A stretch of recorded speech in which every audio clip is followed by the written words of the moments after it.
Takshashila Gurukul channel में आपका स्वागत है। अगर आपने अभी तक हमारे चैनल को सब्सक्राइब नहीं किया है तो कृपया तुरंत सब्सक्राइब करें, घंटी का बटन दबाएं और अपनी टिप्पणियां और प्रतिक्रियाएं लिखें। अपने दोस्तों के साथ ज्यादा से ज्यादा शेयर करें। हम ऑनलाइन कुंडलिनी राजयोग दीक्षा और 6 महीने में कुंडली सक्रियण प्रदान करते हैं। 8 हिंदू धर्म के उपासना विचार। उपासना का अर्थ है निकट बैठना। किसके निकट? इसका अर्थ है अपने इच्छित देवता के निकट।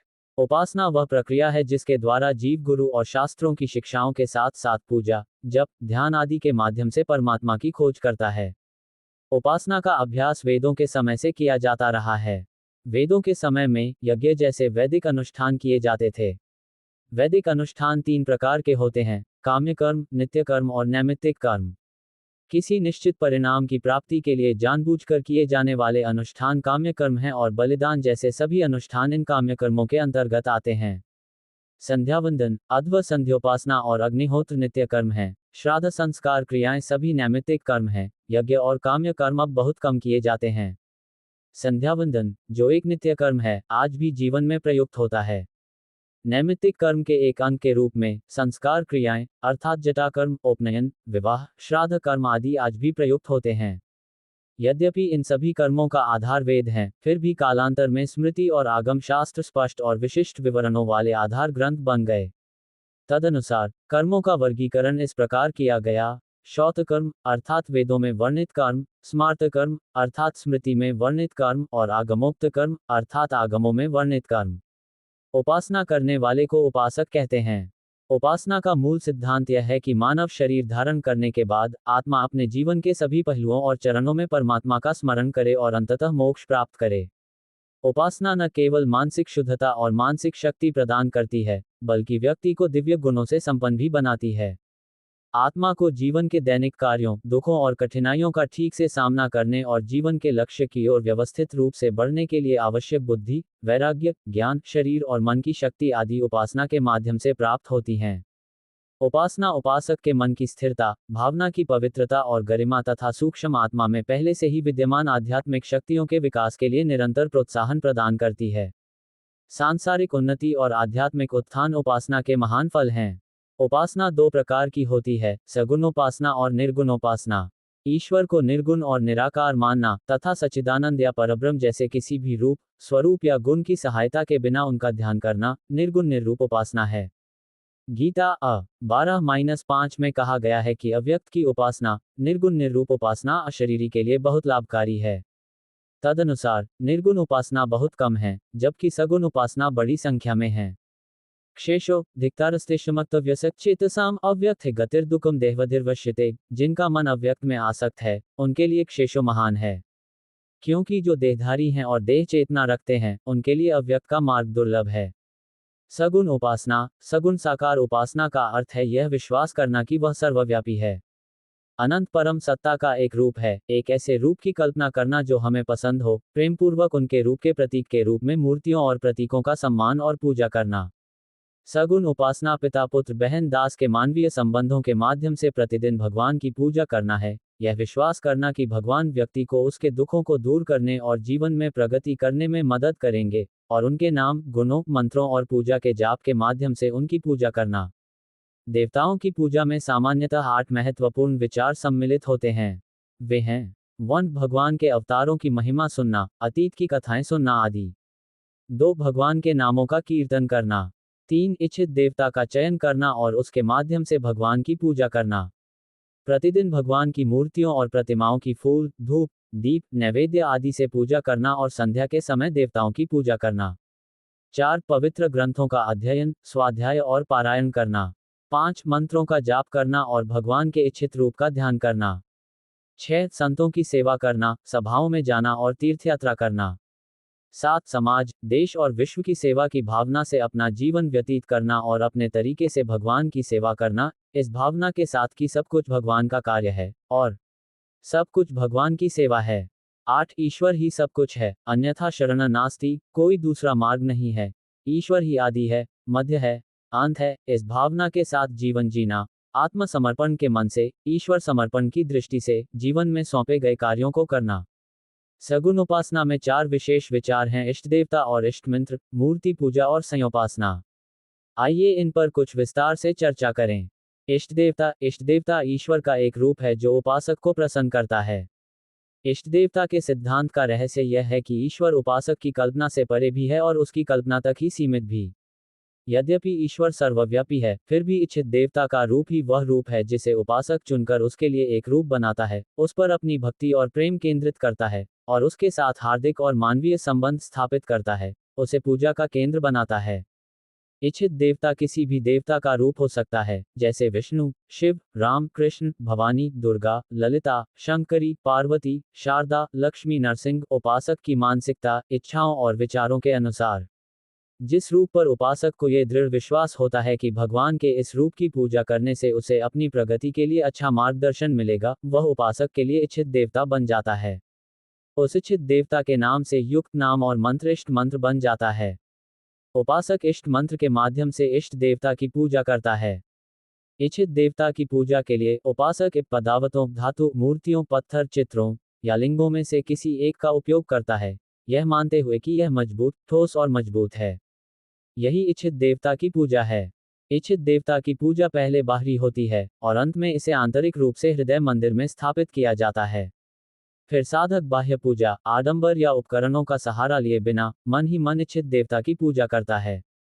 यह इच्छित देवता की मानसिक पूजा बन जाती है। यदि आरंभ में बाह्य पूजा सामान्य स्तर की पूजा है, तो अंत में आंतरिक मानसिक पूजा सर्वोच्च स्तर की पूजा है।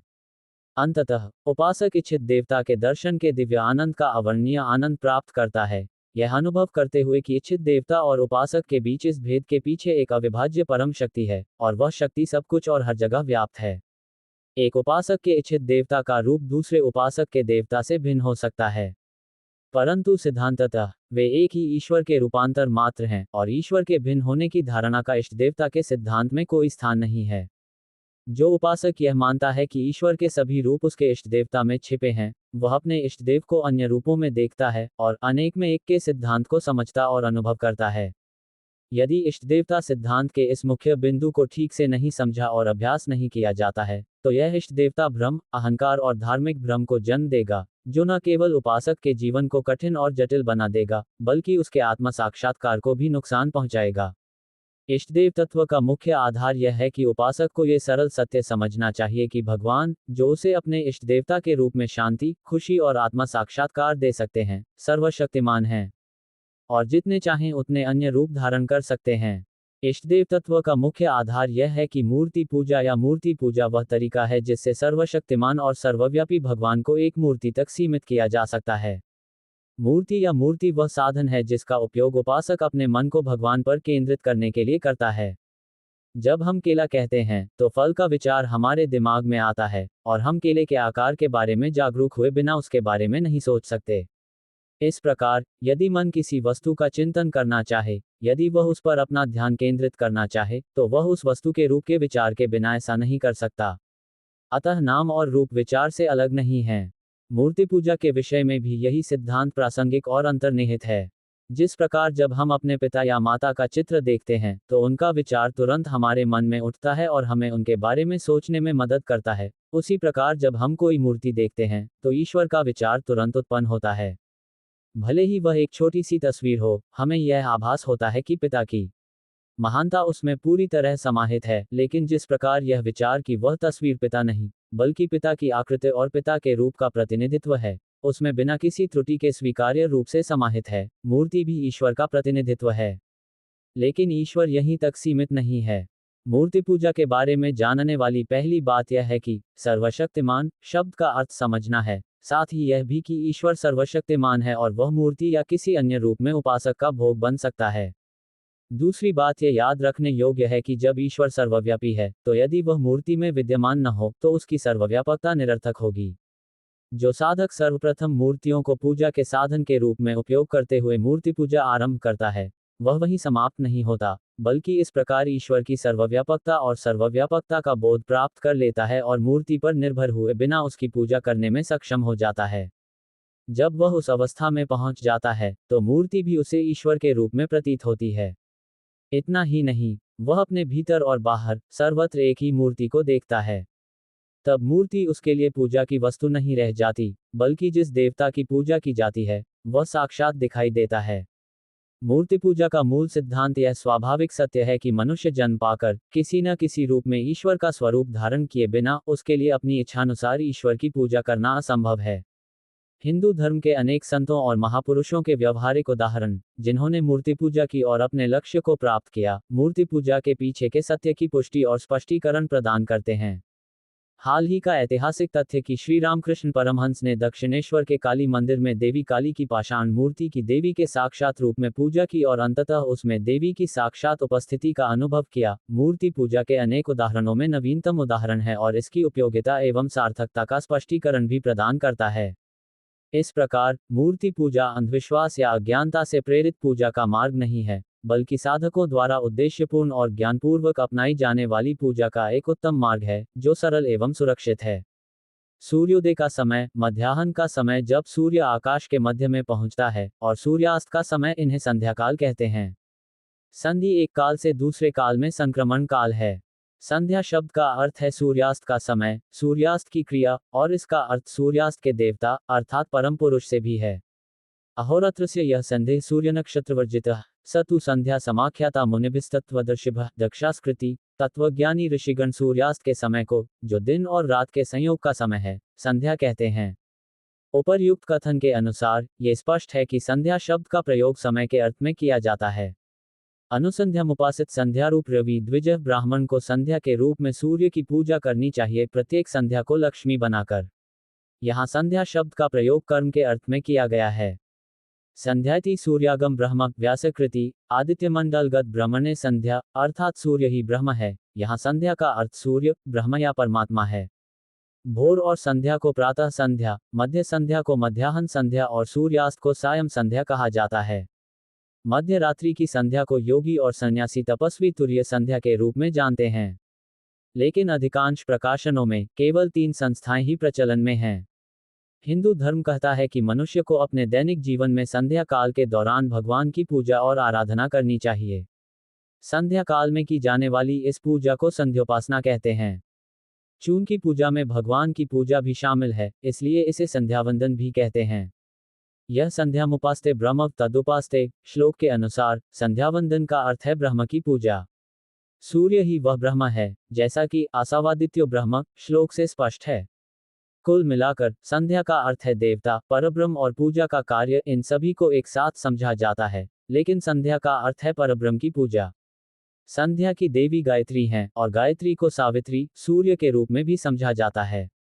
इसीलिए देवी भागवत पुराण में कहा गया है, या संध्या शैव गायत्री सच्चिदानंद रूपिणी, जो संध्या है वह गायत्री है। गायत्री का अर्थ है या संख्या अर्थात सूर्य।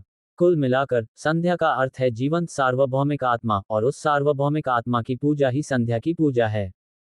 चूंकि सूर्य प्रकृति में इन ऋतु परिवर्तनों का आधार है, इसलिए सूर्य को सावित्री और गायत्री नाम से पूजा जाता है। चूंकि गायत्री मंत्र सूर्य की उपासना में सबसे महत्वपूर्ण मंत्र है, चूंकि गायत्री मंत्र को मंत्र के अर्थ में बुद्धि की प्रेरणा का आह्वान करने वाला कहा गया है, चूंकि बुद्धि अज्ञान के अंधकार को दूर करती है, और चूंकि सूर्य अंधकार का निवारण करने वाला है, इसलिए गायत्री मंत्र के देवता को सूर्य कहा गया है।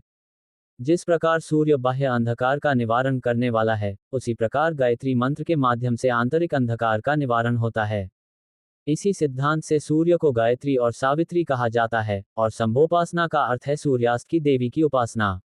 जिस प्रकार ईश्वर को देवी कहा जाता है, उसी प्रकार गायत्री को देवी और संध्या को संध्या देवी के रूप में पूजा जाता है, और गायत्री देवी और संध्या देवी नाम प्रचलन में आए हैं। उपासना के सिद्धांत में छिपा सत्य यह है कि ईश्वर पारलौकिक निराकार है, और उपासक को उसके अनुभव और कल्पना के अनुसार ही प्रकट होता है। संध्या के समय प्रकृति में एक विशेष पवित्र ऊर्जा उत्पन्न और प्रसारित होती है। संध्या के समय होने वाला ये प्राकृतिक परिवर्तन आध्यात्मिक साधकों के लिए आत्मनिरीक्षण और ध्यान के लिए अनुकूल होता है। हमारा शरीर संपूर्ण ब्रह्मांड का एक छोटा किंतु पूर्ण प्रतिनिधित्व है, और चूंकि यह एक पिंडदान है, इसलिए प्रकृति और हमारे शरीर के बीच घनिष्ठ संबंध है। आर्य ऋषियों ने साधनों की जांच के अपने अनुभव के आधार पर पाया है कि जब प्रकृति में कोई महान परिवर्तन होता है, तो हमारे शरीर में आंतरिक रूप से एक विशेष मानसिक स्थिरता और पवित्रता उत्पन्न करने वाली शक्ति उत्पन्न होती है। तदनुसार यदि कोई व्यक्ति इस संध्या के समय ईश्वर से प्रार्थना और आराधना करता है, तो मानसिक शुद्धता और मन की शांति प्राप्त करना संभव है। इतना ही नहीं, वैदिक ऋषियों ने पाया कि ऐसा करने से व्यक्ति शारीरिक, मानसिक और आध्यात्मिक शक्ति प्राप्त कर सकता है और अपने जीवन को सुगम एवं सुरक्षित बना सकता है। तदनुसार आर्य ऋषियों ने स्मृति शास्त्रों के माध्यम से त्रिसंध्या के दौरान संयोपासना करने का निर्देश दिया है। यदि हम त्रिसंध्या के दौरान स्वयं का ठीक से निरीक्षण करें, तो हम अनुभव करेंगे कि हमारी श्वास दोनों नासिकाओं से व्यवस्थित रूप से चल रही है, छवि की स्थिरता है, और एक ऐसी अवस्था है जहां हम आसानी से मन को एकाग्र कर सकते हैं। इसी प्रकार हम प्रकृति में वृक्षों की स्थिरता और शांत वातावरण के प्रति सजग हो जाएंगे। चून की उपासना के लिए मन की शांति और स्थिरता अत्यंत आवश्यक है, अतः संध्या काल इसके लिए अत्यंत सहायक है। हिंदू धर्म स्पष्ट करता है कि संध्या काल में संध्योपासना करना आवश्यक और सर्वोत्तम है। संध्या उपासना के मंत्रों और अनुष्ठानों के विवरण में अनेक अंतर हैं, और धर्म की शाखा के कारण संध्या सहस्रप्थ उक्ति का प्रयोग किया जाता है। संध्या पर हजारों संध्यावंत ग्रंथ हैं। यद्यपि वस्त्र धारण करने का उद्देश्य और उपयोग एक ही है, जिस प्रकार लोग विभिन्न रंगों और आकृतियों के वस्त्र पहनते हैं, इन सभी के मूल सिद्धांत और परिणाम एक ही हैं। संध्या उपासना के मुख्य अनुष्ठानों को निम्न प्रकार से विभाजित किया जा सकता है: 1 आचमन, 2 प्राणायाम, 3 मार्जना, 4 अघमर्पण, 5 अर्घ्य प्रदान, 6 गायत्री जप, 7 सूर्योपस्थान, 8 द्विगुप्त स्थान, 9 अभिवदान, 10 ब्रह्मर्पण। आचमन भगवान का नाम जपते हुए निश्चित समय में 3 बार निश्चित मात्रा में शुद्ध जल ग्रहण करने की क्रिया है।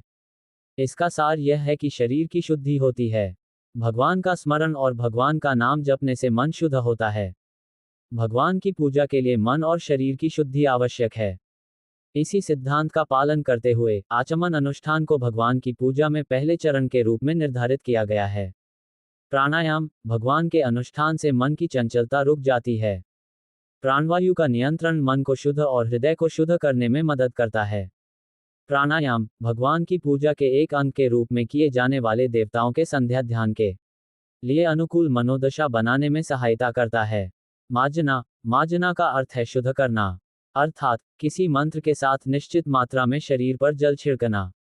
जब किसी मंत्र के साथ शुभ और उत्तम भावनाओं के साथ जल छिड़का जाता है, तो शरीर का रक्त प्रवाह और ताप शांत हो जाता है और मन स्थिर और हल्का हो जाता है। साथ ही ये शुद्धिकरण अनुष्ठान इस उद्देश्य से किया जाता है कि मंत्र द्वारा प्रवाहित जल के अधिष्ठाता देवता उपासक की पूजा में सहायता करें और सभी विघ्नों का निवारण करें। अघमर्षण उपासक द्वारा अनजाने में किए गए पापों को दूर करने के लिए किया जाने वाला एक कर्म है। दाहिने हाथ में मंत्र सहित जल लेकर उसे नासिका के पास रखना चाहिए। श्वास रोककर अघमर्षण सूक्त मंत्र का निश्चित संख्या में जाप करना चाहिए। इसी प्रकार ये कल्पना करनी चाहिए कि जल शरीर में प्रवेश कर रहा है और उसके शारीरिक और मानसिक पापों के सभी मैल को नासिका छिद्रों के माध्यम से बाहर निकाल कर धो रहा है। फिर जल को बिना देखे दाहिनी ओर से पृथ्वी पर छिड़कना चाहिए। पाप के मैल से भरे पापमय मन से परमेश्वर का ध्यान करना संभव नहीं है। इसलिए अघमर्षण का अनुष्ठान भी संध्योपासना के महत्वपूर्ण पहलुओं में से एक है। अर्घ्य प्रदान मानव जगत के इस जीवन और सूर्य देव के बीच बड़ा घनिष्ठ संबंध है। अर्घ्य प्रदान का सिद्धांत सूर्य को कृतज्ञता के प्रतीक के रूप में जल के माध्यम से अर्घ्य अर्पित करना है। अर्घ्य प्रदान का अनुष्ठान दोनों हाथों से एक थैली में जल लेकर उचित मंत्र के साथ सूर्य को देखते हुए उचित तरीके से जल डालना है। एक नियम है कि अनुष्ठान के अनुसार अर्घ्य की मात्रा छोड़नी चाहिए। गायत्री जप सूर्य इस संसार में मनुष्यों और प्राणियों के जीवन का आधार हैं, और वे ही हमें दिखाई देने वाले ईश्वर हैं। ब्रह्मा को सूर्य और सूर्य को सवित्र कहा जाता है। तात्पर्य यह है कि सूर्य ही ब्रह्म है। ब्रह्म सर्वव्यापी और सर्वोच्च है। ब्रह्म को गायत्री कहा जाता है। अतः गायत्री उपासना को ब्रह्मपासना और गायत्री की शिक्षाओं को ब्रह्मदेश कहा गया है। संक्षेप में, गायत्री उपासना को ब्रह्म की उपासना कहा जा सकता है, जो सर्वशक्तिमान, सर्वोच्च, एक और शाश्वत है। गायत्री एक ऐसा मंत्र है जो सभी प्रकार के कल्याण की प्रार्थना करता है, इस आशय से कि सूर्य अर्थात सावित्री और ब्रह्मा हमारी बुद्धि, शरीर और मन को शुद्ध और सुरक्षित करें। गायन्थाम त्रायते इति गायत्री इसकी शब्दोत्पत्ति की व्याख्या है, अर्थात यह इसका जप करने वालों की रक्षा करती है। इसलिए इसका गायत्री अर्थ है अर्थात गायन्ताम त्रायते यस्माध्यायम ततः स्मृता। गायत्री एक मंत्र है जो कर्म, भक्ति, ज्ञान और रज के 4 योगों को समाहित करता है। गायत्री मंत्र योग मार्गों का सार है। गायत्री मंत्र के जाप के माध्यम से सार्वभौमिक कल्याण, सार्वभौमिक पूर्णता का सिद्धांत है। गायत्री न केवल एक वैदिक मंत्र है, बल्कि सभी वेदों का मंत्र भी है। प्रतिदिन संध्यावंदन करते समय गायत्री का नियमित रूप से 108 से 1008 बार पूरी श्रद्धा के साथ जाप करना चाहिए। ऐसा कहा जाता है कि इससे सभी प्रकार के तप दूर हो जाते हैं। गायत्री हिंदू संस्कृति के 5 स्तंभों में से एक है, अर्थात गीता, गोहु, गोविंदा, गायत्री और गंगा। यह मंत्र वेदों से संबंधित है और ऋग, यजुर, साम और अथर्व चारों वेदों में इसका स्थान है। जैसा कि पहले ही उल्लेख किया गया है, गायत्री को ब्रह्मा, सावित्री, सावित्री और देवी भी कहा जाता है। गायत्री मंत्र पर एक बहुत ही विचारशील और दार्शनिक रूप से विश्लेषणात्मक साहित्य विकसित हुआ है। गायत्री मंत्र का पाठ, जो इतना शानदार और पवित्र है, इस प्रकार है: ओम भूर्भुवस्सुवः तत्सवितुर्वरेण्यं भर्गो देवस्य धीमहि धियो यो नः प्रचोदयात्। जब हम इसका पाठ करते हैं तो हम कह सकते हैं, ओम भूर्भुवः स्वः तत्सवितुर्वरेण्यं भर्गो देवस्य धीमहि धियो यो नः प्रचोदयात्। गायत्री मंत्र का पारंपरिक अर्थ इस प्रकार है: हम ब्रह्मांड के निर्माता, पूज्य, सभी पापों और अज्ञानता को दूर करने वाले और उस भगवान के तेज पर ध्यान करते हैं। वह हमारी बुद्धि को उत्तेजित करें। गायत्री मंत्र में शामिल 4 योगों को इस प्रकार विभाजित करके समझा जा सकता है। 1. ज्ञान योग, अज्ञान की इच्छाएं दूर हो जाएं और ज्ञान उत्पन्न हो। ये प्रार्थना गायत्री मंत्र में छिपी है, इसलिए ये ज्ञान योग बन जाता है। 2. कर्म योग, चूंकि इसका उपयोग इस अर्थ में किया जाता है कि ईश्वर की इच्छा हमारे द्वारा किए जाने वाले कार्यों का आधार हो सकती है, ये प्रार्थना करके कि वह हमारी बुद्धि को उत्तेजित और प्रबुद्ध करे, ये स्पष्ट है कि कर्म योग भी गायत्री में शामिल है। 3. भक्ति योग, चूंकि यह प्रार्थना की जाती है कि वह, जो पूजनीय और सभी पापों का नाश करने वाला है, हमारी बुद्धि को जागृत करे, इसलिए इसमें भक्ति योग भी सम्मिलित है। 4. राजयोग, गायत्री, सावित्री, संध्या आदि ध्यान के विषय हैं। इसके अतिरिक्त गायत्री में ध्यान का भी उल्लेख है। इस प्रकार ध्यान के साथ किया गया योग राजयोग बन जाता है। इस प्रकार गायत्री वह परम पवित्र साधन है जो मनुष्य की त्रिशक्तियों की शुद्धि और चतुर्विध पुरुषार्थ की प्राप्ति में सहायक है।